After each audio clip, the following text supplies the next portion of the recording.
Pathak here for episode 6, season 9. Happy season 9 of the Social Change Career Podcast, which is supported by the Rotary Peace Fellowship, one of the world's coolest fellowships that offers a certificate or full fellowship in peace and development studies at one of, I think, 8 universities around the world. We'll share the link in the chat.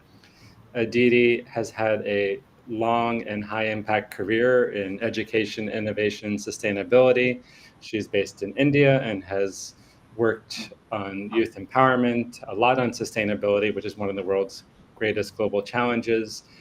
She's worked for UNESCO, MGIP, the Mahatma Gandhi, you'll have to tell me the acronym, for many years, helping to build up the capacity of educators and students around the world around social and emotional learning. And she's currently working as a consultant for the UN on increasing access to education for displaced populations. And we're delighted to have you here today. I'm in Paris, so it's a little bit hot, but I think I'll be okay. And if you're watching on LinkedIn or any one of our other channels, feel free to put in the chat box where you're watching from. And also, if you have questions or comments, we'll try to bring them into the audience in the talk. So Aditi, wonderful to have you here. And just to start off, can you tell us a little bit, I mean, you've had a wonderful career, but just a couple of key highlights or what kind of challenges you've been trying to address through your career to date? Thanks a lot, Craig, and thanks a lot for this warm welcome. Um, so for my career, as you know, I started thinking about my career sometime when I was in my school. And I always knew that I wanted to be in the social impact sector. And I started my career by working in the villages in India. My first job was I was working as a in microfinance sector, and was working with women on providing livelihood opportunities to women in south of India.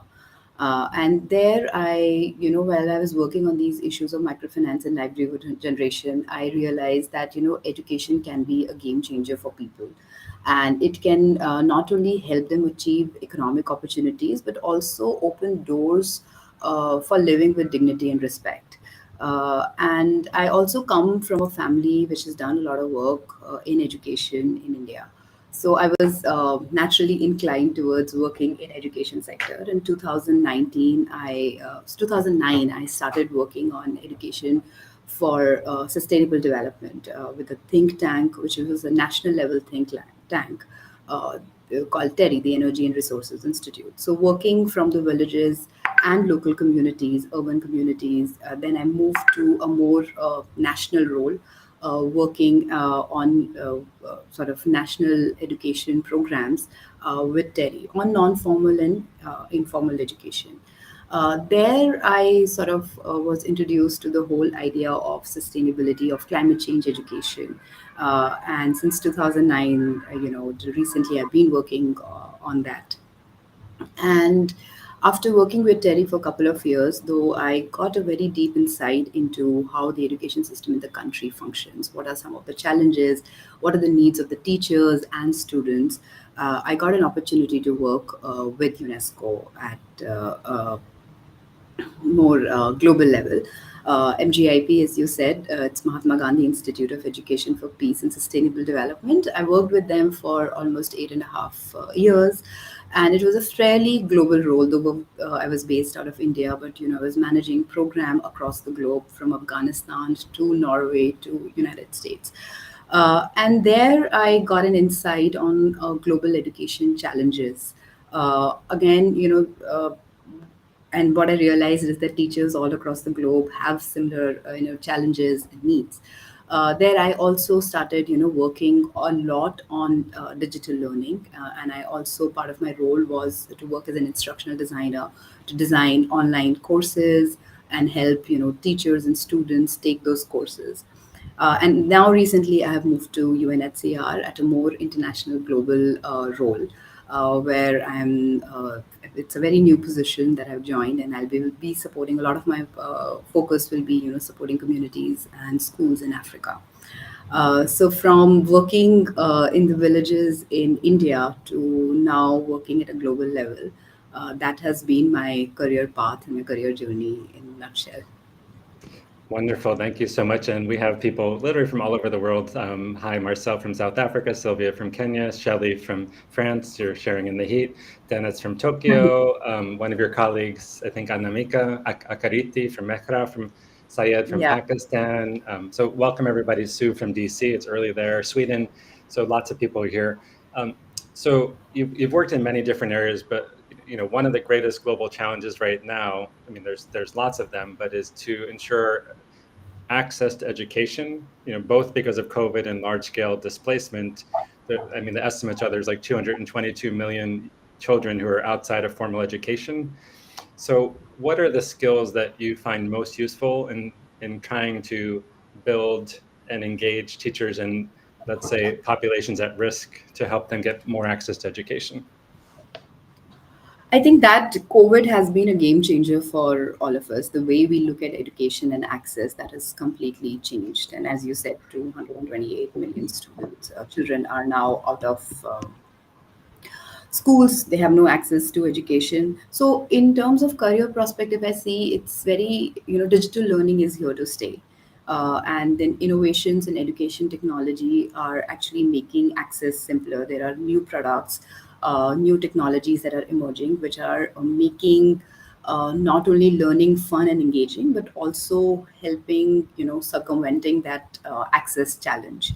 So if I have to say that, one thing, and people need to watch out for, is what are the new and emerging technologies, not only in education but in other areas. Keep an eye on that. I mean, there's a lot of work which is happening on AI and machine learning, and now curriculum alignment through machine learning and AI is something which is being looked at. Learning assessments, personalized learning. So one area which I think it's very important to keep an eye on and also keep oneself updated and abreast is innovations that are happening in technology. I think another, not only in terms of access, yes, also in terms of access, climate change is one of the biggest challenge that we all are facing. And it's very important to understand the challenges that it poses for educators and education community all across the globe, because it can be a major impediment to access quality education. And we are experiencing across the globe with wildfires and with floods and erratic weather conditions. So my suggestion would be, technology, keeping abreast with all the trends, and not limiting yourself only to education, but generally what's happening in technology. I think it's very important for any professional in social impact to keep themselves updated with all innovations. And then also with what is happening in the field of sustainability, or what are the major trends, what are some of the major conversations that are happening globally. So these would be the two areas that I would say that something which people need to sort of think about and keep themselves aware of what's happening in these two fields. So thank you so much. And again, welcome from Finland. We have a lot of Europeans, I think, because of the time zone, but welcome people from all over Europe, Africa, and a few people in the US. I'm curious, and Asia. Curious if we have anybody from Latin America. So one question, I like to say that if you speak human and you speak tech, that you're likely to have a job for a long time or consulting and career opportunities. If you only speak tech and only speak human, your job opportunities could be more limited.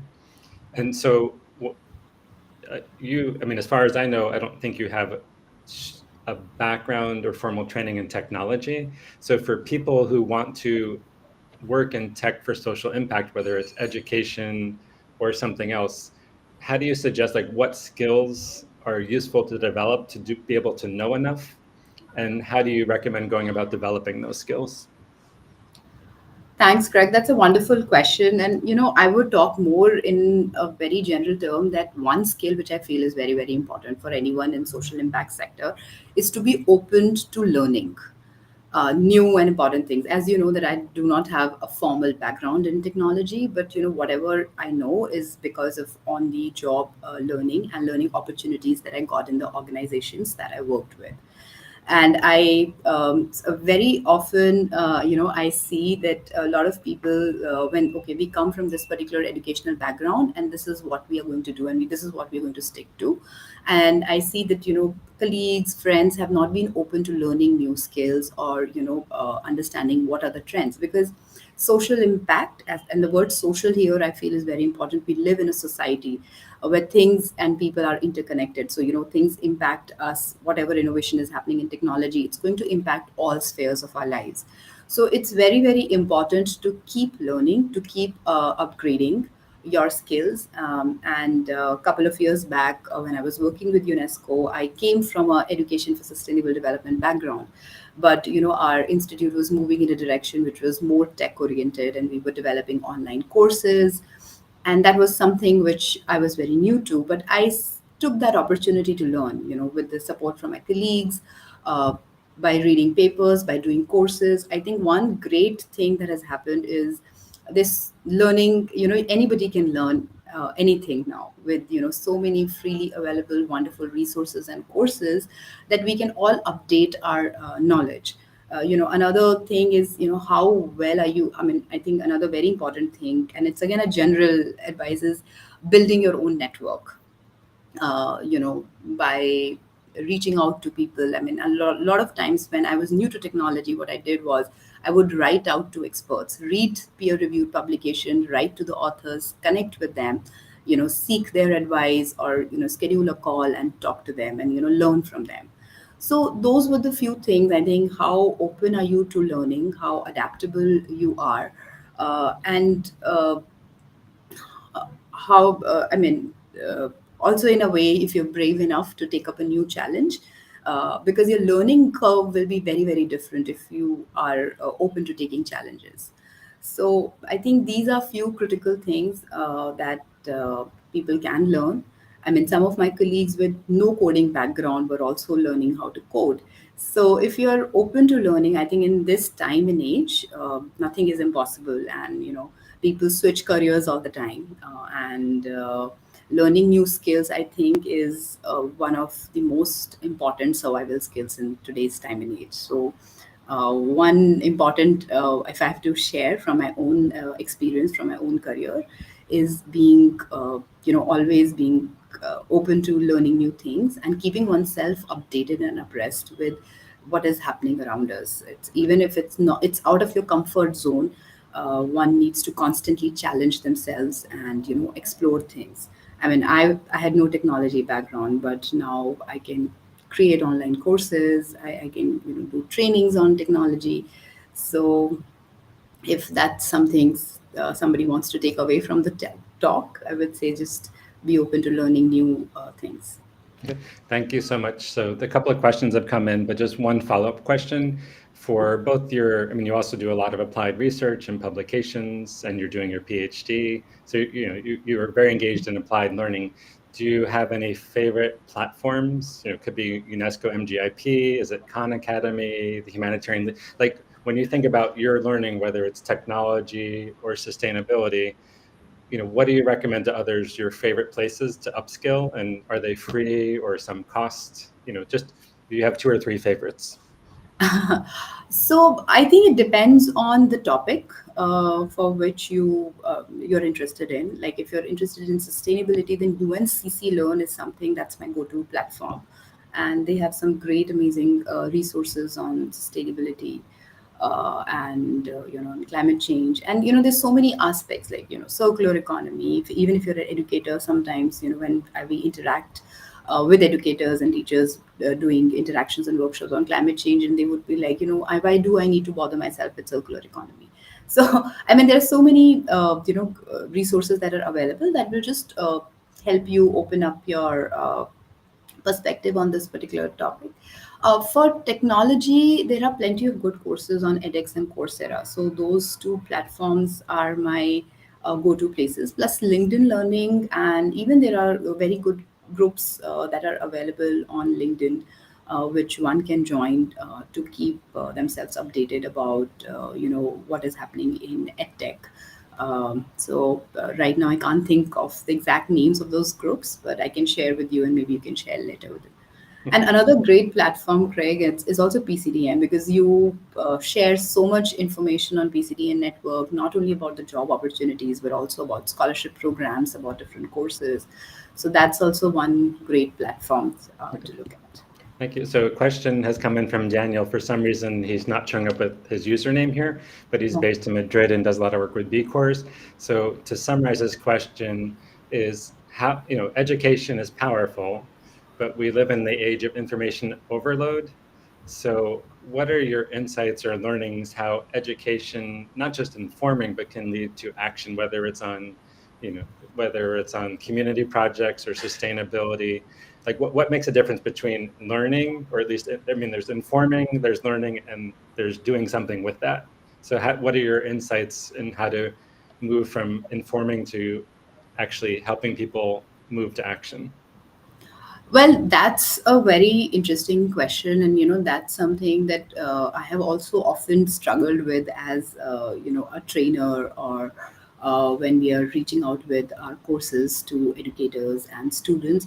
I think a key factor here is the kind of learning environment that you're able to provide to the learners. And I'm here wearing a cap of an educator and a trainer who so what I have done in the past is, with whenever we had a learning product, uh, sh- no, I mean, it's shared with the users and it's up to them how do they consume it.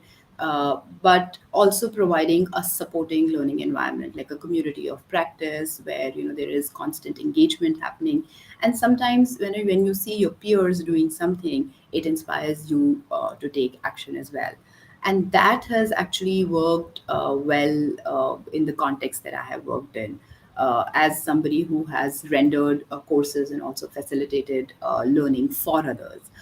For me, at a personal level, when I've been on the other end as a learner myself, I think how engaged I am with that particular topic depends on how much I'm willing to do about it. For example, if it's a sustainability or conversations around climate change, it's something that I personally very engaged in. And if I receive something new or some information and knowledge, then I'm more willing to act upon it than something else which I don't see valuable to me at a personal level. Uh, Okay. so, Thank Okay. yeah. So thank you so much. And Andrea, welcome from Portugal. Yeah, she mentions Acumen Academy, which is another great resource, Philanthropy University.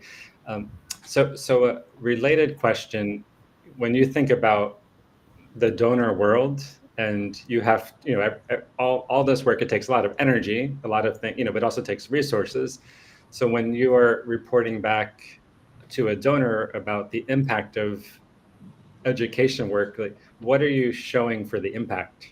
And then related to that, how important do you see evaluation skills connect, whether someone works full-time as an evaluator or builds that into their expertise to advance their career in this space? Uh, See, for donors, I think evaluation and impact is very, very important. And that's something which any project that you are designing or implementing on ground, it should be part of that project design as well. So I think one thing which is now coming a lot in social impact sector, but when I started out, it was completely lacking, was focus on evaluation and impact assessment. And that's even for sustainability of the project, because the donor fundings are limited. But if you want to think of long-term sustainability of the project, any government, if it wants to uptake any initiative, even they would want to know what has been the impact so far. So providing evidence for the work that we have done, and no matter in which sector you're working on, is extremely important. And that's something in terms of career as well. Quantitative, qualitative data skills, I think, are something which every social impact professional should focus on learning. Uh, Apart from technical skills, because you are juggling with budgets, you are always juggling with numbers, and you can design an excellent program, but if you're not able to show any kind of impact, then the sustainability of the question of the entire initiative will be in question. So I think it's very important as a skill to have as a professional, but also keep the impact and assessment at the time of designing the programs, and the budget is also very, very important. Okay, thank you so much. So lots of questions are coming in. This one's from Bawana. Thanks for the critical points about ongoing learning. And there actually is the famous quote, I don't know who says it, that the number one skill for this century is the desire or the ability to do continuous learning. So it's more important than any other skill. What are some challenges you face while engaging with applied research in your work sphere? So how do you link research to the work that you do? That's an excellent question, and Bhavna is an old friend. So, hi, Bhavna. And I think there are many challenges about because with applied research is because one of the major things that I have seen in my experience is that people do not really apply a lot of value to applied research, especially in the context that I have worked in. And also in terms of in education per se, in context that I have worked in, it's very difficult to sometimes collect data. And there is this whole debate on what kind of research methodologies are the best to apply in that kind of context when it is not a pure lead laboratory research, but you are dealing with students. There are so many variables. Implementing such research studies can also be quite a challenge because you're adjusting your research according to the school calendars, or when the students are available.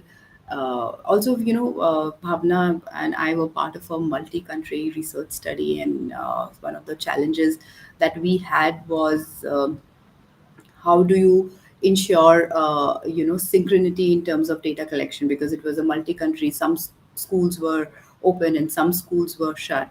Also, we're dealing with humans, so there are so many other challenges that come up where the data is not received on time, or it is not filled in properly. So I think implementing these research studies, it's a huge logistical challenge. That's what I've seen in my experience. Thank you so much. So some more questions have come in. I can't see this user's name, but so this is a great one. In the digital COVID age, when we have less time together, which actually creates lots of opportunities for better life quality, what are your insights for building better collaboration when you can't meet in person? Okay, Craig, I lost you for a couple of seconds. Can you Okay. please repeat the question? Yeah, so I think this user's question is basically, in the age of being more connected than ever, but harder to meet in person, what are some of your learnings about building and working across effective, diverse teams across time zones and that stuff? Yeah, that's I think a very excellent. I mean, it's an excellent question and very very relevant in today's time and age. I personally have been working remotely since 2020, and I have really been able to maintain those connections. I think one very small thing that we miss out working remotely is having your videos on.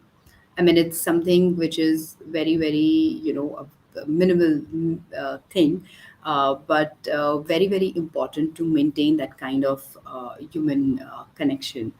Obviously, I still feel that, it cannot come at par with when you are meeting people in person or working in the team, because there is so much more that you learn with each other. I mean, humans, I think 95% of our communication is non-verbal than verbal, but still I think the technology has been able to circumvent that to a large to a large extent through the video chats, through conversation. And I think what is very important in remote or online communication is to stay connected, especially when we are working across geographies and across different in different in multicultural teams. It's very important to communicate and engage with people on a very regular level.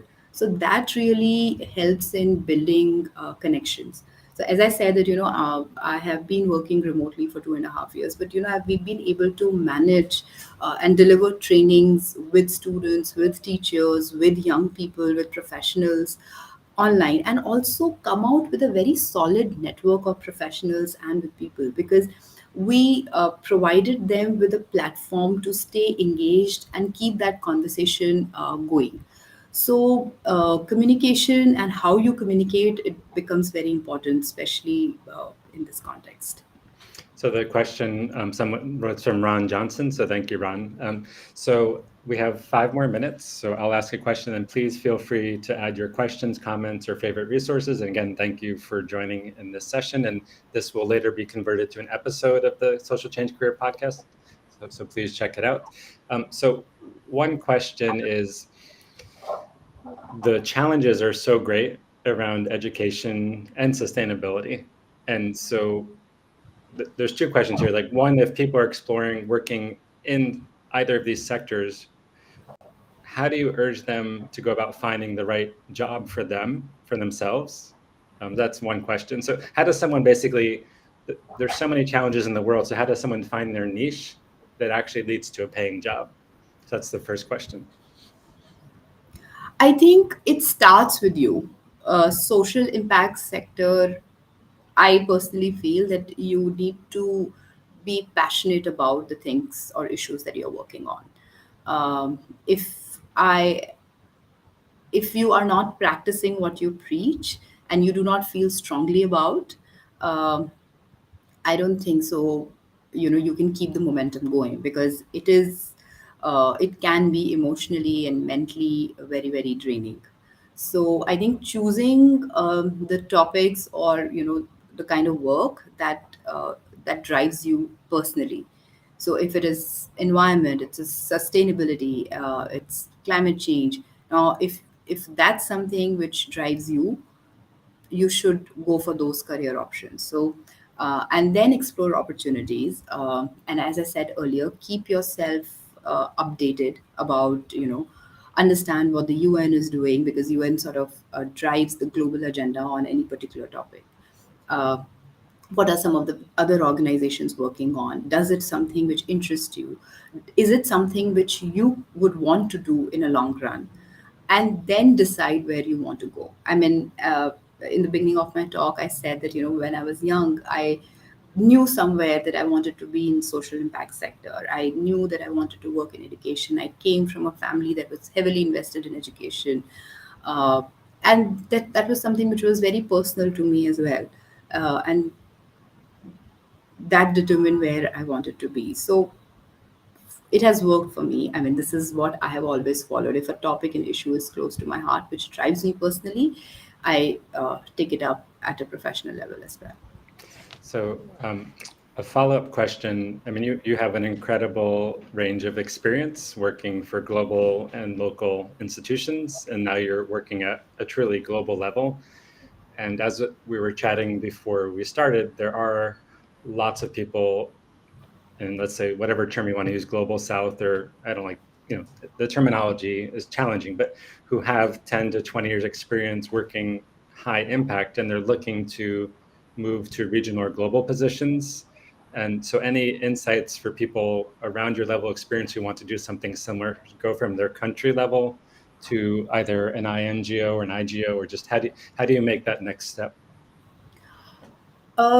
I That's a very good question, and something that I have personally struggled with for many years. And you've been part of that journey, Craig. So Uh, but I think it's very important to keep upskilling yourself. I mean, there are a couple of things that, what I did is, first of all, understanding what it takes to work at international level. So, what are the kind of skills that are required? What is the kind of work that happens on ground? And if you are working in the field of education, then what are some of the major organizations in education, and what kind of work they are doing? What is their focus of work? So, developing an understanding of that is very, very important. And then doing an assessment of your own skill gap. Okay, if I want to go from B to A, what would it take to reach point A? So, what were the skills that were lacking in me? I did an assessment for myself. Um, and upskilling myself, as I said earlier, it's an era of lifelong learning. So Upskilling, it can be done in multiple ways. You can do courses. That's the easiest and the best way. And also developing a network in that particular community helps. Uh, Thirdly, I would say that being very very focused about it. There will be challenges, there will be many disappointments, and be prepared for that. I think more than your technical expertise, it's your perseverance that gets you through. I mean, it can take time, it can take a lot of effort, but it's very important to keep trying and not let that failure get to you or demotivate you in many way, because it's just about finding that right opportunity for which you are the best fit, and that comes to you, and then giving it your 100%. A lot of time, you also not being underprepared when the opportunity comes. It's very important to be thoroughly prepared, to read about the organization well, to understand their work. Also, there are many platforms that are available. They have questions, preparing for your interview, preparing for your written test. Those are the things that are very very important, and these are very minor things and a lot of people overlook. But for me, the most important thing is that it's okay to fail. It's okay to not get shortlisted. It's okay to not get your offer letter after your interview, but to reflect. And that really helped me get an international position, because I have had so many failures, but that also made me learn a lot. So I think with every application, my cover letter, my resume improved, my interviewing skills improved. But not let that disappointment get to you. And I think it's a game of perseverance by the end of the day. Okay, thank you so much. So one comment and then one final question. So Shyam asked a question. This is for me. If you're a member of a Rotary Club, will that help you get the scholarship? In general, for the Rotary Fellowship, you can't be a Rotary member, and they're very responsive. The deadline has passed for this year, but I do encourage you to look it up or message me, and I'll put you in contact. But generally, they offer a master's fellowship and a certificate program, and generally I think you cannot be a Rotary member, and they have other fellowships too, so feel free to reach out. And one more comment came in, but my last question is like, what are you learning right now? Like, what are you or maybe it's maybe you're relaxing. Also, we all need to relax. So what are you learning, reading, or watching, whether it's for fun or to advance your skills? Well, right now I'm reading a lot on refugee education and interventions by UNHCR. And another area of interest for me is what are the trends in climate change education? What are the latest research happening in climate change education and social and emotional learning? And third, I am looking at some courses on learning assessments and personalized learning. So these are the three things that I'm currently focusing on. And for fun, um, I think for fun, as usual, Netflix browsing, but nothing as of now. But I think, again, whatever, based on your interest, everybody can pick the topic that they want. But I think technology is something which I'll say again is it's very important to be cognizant and be aware of the latest trends, even if you are in health sector, but or you're in education, because whatever innovation happens in tech, it impacts all aspects of our life and it comes to all sectors. So keeping an eye and keeping abreast with the latest innovations is something which I think everybody should do in this field. Okay. Thank you so much, Aditi, for generously sharing your time and wisdom. I encourage people to follow her on LinkedIn and also, of course, check out UNHCR and all the parts of the UN that are doing. I mean, there's GIGA, there's UNICEF, there's so many parts that are trying, World Food Program, that are trying to help and provide innovations in very challenging contexts. I think we had people from about 25 countries, so thank you everyone for joining. We do this once a month. So stay tuned, and we'll announce it on LinkedIn. And please check out the 100+ episodes with other amazing innovators. And Aditi, I hope you have a wonderful afternoon in India.